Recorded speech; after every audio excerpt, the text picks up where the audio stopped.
지난 한 주 동안도 부활하신 주님 생명을 주셔서 우리에게 영원한 생명을 가지고 승리할 수 있도록 우리 주님께서는 저와 여러분을 마귀의 종에서 해방시키기 위해서 하늘 보좌를 버리시고 그 예수님은 십자가를 지셔서 저와 여러분을 해방시키신 줄 믿습니다.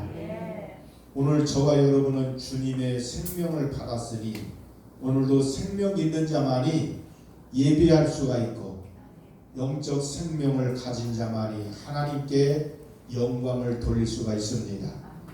오늘 저는 본문을 통해서 제목을 한번 따라하겠습니다. 하나님과 동행하는 사람. 여러분, 사람이 누구와 동행하느냐에 따라 엄청난 영향을 받습니다. 어떤 사람을 만나고 어떤 사람과 함께 사느냐에 따라 인생의 방향과 목적이 완전히 결정되게 되어 있습니다. 사람은 누구를 만나냐에 따라 그 사람의 영향을 받게 되어 있어요. 우리는 그 영향을 받은 대로 우리의 삶 가운데 나타난다는 사실을 꼭 기억하고 누구를 만나느냐, 어떤 사람과 동행하느냐가 인생의 갈림길을 결정하게 되어 있습니다. 여러분, 여기 동행이라는 것은 함께 생각하고 함께 행동하는 것을 의미하고 있습니다. 근데 여러분, 사람은 좋은 사람을 만나서 동행하면 좋은 영향을 받게 돼 있어요. 근데 여러분, 나쁜 사람을 만나면 나쁜 영향을 반드시 받게 돼 있습니다. 여러분, 좋은 사람 만나면 좋은 인격을 얻게 되고 그 사람의 삶의 모습을 닮아가게 되어 있습니다. 근데 여러분, 거칠고 아주 모난 사람을 만나면 나도 모르는 사이에 그 영향을 받게 돼요. 나도 그런 모습이 드러나게 되고 그 사람의 들은 말들이 행동으로 나타나게 되어 있습니다. 그래서 여러분, 시편 1편 1절에 보면 복 있는 사람은 악인의 길을 쫓지 아니하며 죄인의 길에 서지 아니하며 오만한 자의 자리에 앉지 아니하고, 하나님께서는 분명히 저와 여러분을 복 있는 사람을 만들기 위해서 예수 그리스도께서 이 자리로 저와 여러분을 불러주신 줄 믿습니다. 여러분, 지금 어떤 사람을 만나느냐에 따라 영향을 받고 있다는 사실을 꼭 기억해야 됩니다. 여러분, 어느 교회 권사님이 그 남편이 그 회사에 퇴근하고 오면 항상 집에 오면 신경질부터 부려요. 거침없는 말로 막 폼수고, 아이들을 마주치면요, 아이들을 칭찬하지 않고 그냥 막 야단치고 원망, 불평이 얼마나 많은지. 그 남편만 집에 들어오면요, 가정 분위기가 싸늘해지는 거야. 그냥 스트레스를 그냥 가정에서 다 풀어버리고 그냥 긴장해요. 아이들도 긴장, 부인도 긴장. 근데 이분이 교회를 안 다니는 거, 교회를 다냐. 교회 가면 여러분 또 부정적으로 설교 들으면 늘 부정적으로 목사님 설교가 왜 저래? 남의 약점을 늘 들추면서, 그러니까 너무너무나 이 여집사님은 힘든 거야. 그래가지고 그래서 우리 남편이 언제나 변화가 될 텐데 늘 영역 근심이었어요. 근데 어느 날부터 여러분, 갑자기 이 남편이 변했어요. 이상하네. 집에 들어오면 이제 옛날에는 야단부터 치고 막 신경질 부리고 그랬던 사람이 갑자기 아이들을 안아주고 아이들한테 칭찬도 하고 또 어떻게 축복 기도도 해주고 또 아내한테요 꽃도 갖다 사다 주는 거야. 참, 그러더니 이제 점점 좋아지는데요. 또 자기 마누라한테 여보 사랑해 이런 말까지도 하고. 그래서 이 아내가 희한하다. 우리 남편이 저렇게 갑자기 변할까. 그리고 어찌 된 건지 물어봤더니 근래 이제 그 새로운 거래처 사장님을 만나는데요. 그분은 자기가 좀 실수가 있어도 괜찮다고 하고 낙심하지 말라고 힘내라고 하고 항상 긍정적인 마인드로 그분한테 아주 잘 대해주는 거예요. 그래서 하루는 그분을 이제 만나가지고 지난날의 그 삶을 이제 나누게 되었어요. 근데 그분은 자기가 손대는 것마다 잘 풀리고 어마어마한 복을 받았는데 알고 보니까 그분이 모교의 장로님이더랍니다. 그래서 그 장로님을 만난 다음에요, 이 남편이 인생관이 바뀐 거야. 그래서 그 후에 예수 잘 믿고 자기도 이제 저 장로님처럼 우리 가정을 꾸며나가야 되겠다. 그러면서 자기 가정도 자랑하고 아이들 자랑도 하고 마누라도 자랑하고 아주 여러분 긍정적인 생각을 갖게 되어서 또한 그런 마음을 가지니까요, 이분이 큰 사업을 일으키는 계기가 되었다고 합니다. 여러분, 사람을 어떤 사람 만나느냐에 따라 그만큼 영향을 받는 것입니다. 오늘 여러분들은, 우리 예수 믿는 그리스도인들은 무엇보다도 예수님의 인격을 배워야 됩니다. 예수님은 여러분 얼마나 많은 사람들이 수고하고 무거운 짐을 지고 가고 있는 사람들 향하여 너희들은 내게로 와라, 내게 배우라고 말씀하잖아요. 예수님은 겸손하고 온유한 마음을 가지고 인류를 품어주는 그런 마음을 가진 분이 예수 그리스도 아닙니까? 저와 여러분은 예수님의 인격을 점점 닮아가면 긍정적인 사람, 그리고 새로운 피조물이 된다는 사실을 믿고 우리의 믿음이, 여러분 인격이 점점 성숙해지는 하나님의 사람들이 되기를 주 이름으로 축원합니다. 아멘. 여러분, 우리 사람은 인격이 변화되고 바른 가치관을 세워지면 이 사람을 통해서 이 사회와 여러분의 가정을 바로 세울 수가 있습니다. 그러니까 사람은 누구를 만나느냐에 따라, 누구와 동행하느냐에 따라 영향이 이렇게 받는다는 사실을 꼭 기억하고, 저와 여러분들은 하나님의 사람은 다 나도 영향을 받아야 되고 다른 사람에게 좋은 영향을 끼치는 하나님의 사람으로 변화되어야 될 줄 믿습니다. 아멘. 오늘 여러분들 지금 어떤 사람을 자주 만납니까? 긍정적인 사람, 믿음의 사람, 비전의 사람, 희망의 꿈을 꾸는 사람은요, 여러분 그 꿈을 가지고 우리 인생을 펼쳐나갈 수가 있습니다. 근데 여러분, 우리 주변에 늘 불평하고 남을 험담하고 세상적이고 늘 뭔가 여러분 비판하는 사람을 만나면 나도 모르는 사이에 여러분 그런 비판하게 되고 나도 모르는 사이에 비난하는 사람이 되고 마는 것입니다. 오늘 여러분들, 오늘 본문에 보면 하나님과 동행한 사람이 있었는데 그 한 사람이 누구냐? 요셉이라는 사람이에요. 요셉이라는 사람은 형들의 시기 질투로 말미암아 심부름 갔는데 떡볶이를 뺏어버리고 애굽으로 장사꾼한테 노예로 팔아먹어버리고 말았어요, 형들이. 그러더니 여러분이 노예로 팔려갔는데 그 나라에 여러분 보디발 장군이라면요, 아주 직책이 상당히 높은 그런 집으로 노예로 팔려갔어요. 근데 여러분 그 노예가 얼마나 성실하게 일을 잘하고 일처리를 잘하는지 가정 총무자리까지 올라갔어.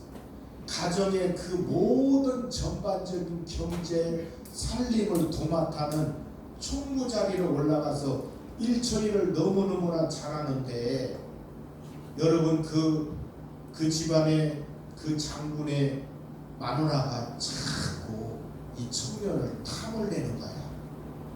그래가지고 결국은 이 마누라 때문에 억울하게 감옥에 갇히고 말았어요. 근데 감옥에 갇혔는데 감옥에 갇혔어도 하나님이 요셉과 함께 동행하기 때문에 그 가운데 감옥에 있는 정치범들의 문제를 해결해주고 꿈을 꾸면 꿈을 해몽을 딱 해주는 거야. 근데 꿈 해몽해줄 대로 그대로 되는 겁니다. 그러니 하나님이 함께하는 사람, 하늘의 지혜를 받아가지고 결국은 여러분 그 나라 황제가 꿈을 꾸었는데 그 꿈을 그냥 단번에 해결해 주셔서 그 꿈 한 번의 해몽으로 그 자리에서 총리 자리로 올라가는 겁니다. 할렐루야. 네. 오늘 하나님이 함께하는 하나님이 동행하는 요셉을 통해서 우리 함께 은혜 받기를 원합니다. 그러면 오늘 본문에 보면 요셉은 어떤 사람이냐 한번 따라하겠습니다. 용서하는 사람이었다. 용서하는 사람이었다. 이 요셉이라는 사람은 대단한 사람이에요. 자, 우리 한번 3절 말씀 큰 소리로 한번 읽어봅니다. 3절입니다. 요셉이 시작. 요셉이 그 성들에게 이르되 나는 요셉이나 내 아버지께서 아직 살아 계시나이까. 형들이 그 앞에서 놀라서 대답하지 못하더라. 여러분 원래 이 요셉은 아버지 사랑을 엄청나게 받았어요. 이제 이 요셉이 아버지가 특별히 유난히 요셉을 더 사랑하는 겁니다. 그래가지고 여러분 요셉만 다른 형제들은 채색 옷을 안 사주는데 아주 여러분 값비싼 옷을 사가지고 요셉한테 이 옷을 이제 입히고 그렇게 편애하는 사랑을 하니까요. 다른 형들이 얼마나 시기 질투하는지. 그래가지고 이 요셉이 너무너무나 아버지의 사랑을 받으니까 형들한테 계속 욕을 먹고 또 이제 얼마나 여러분 시기 질투에 빠져서 사는지. 그래가지고 여러분 이제 결국은 이 요셉은 어떻게 했어요?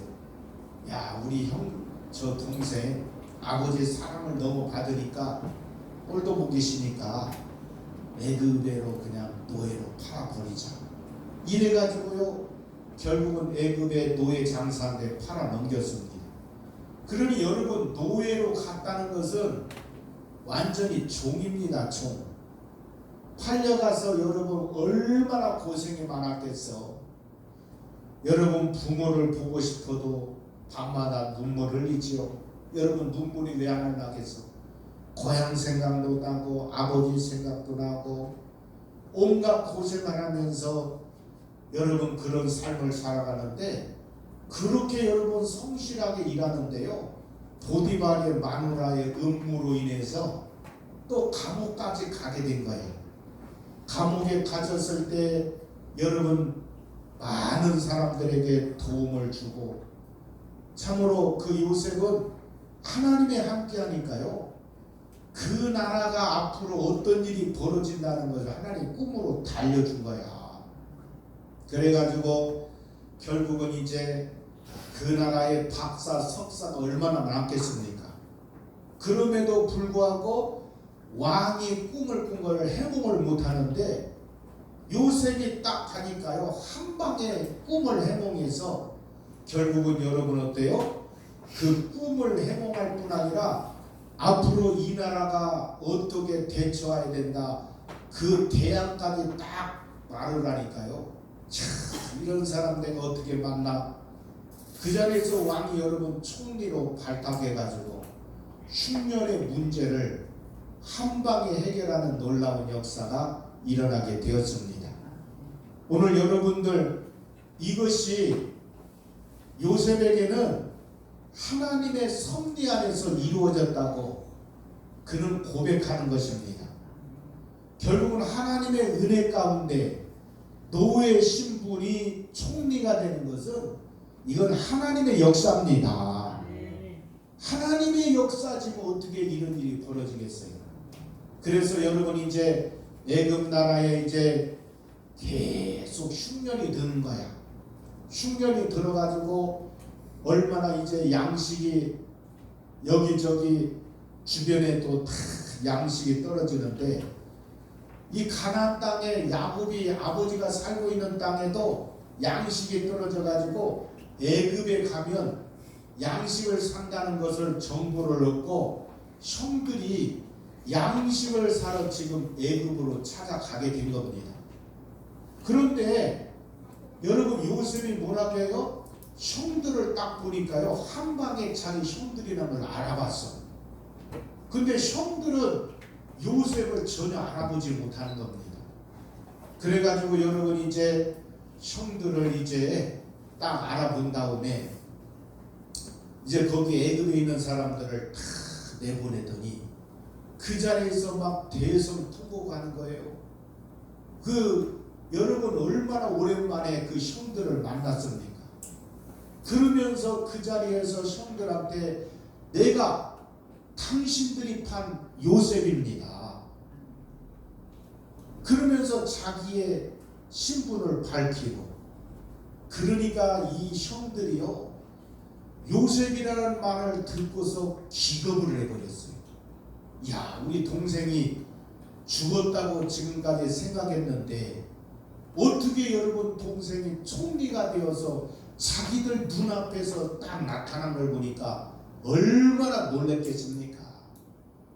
여러분 이때는 여러분 요셉이 보복할 수 있는 절호의 기회가 왔다고 생각할 수가 있지 않습니까?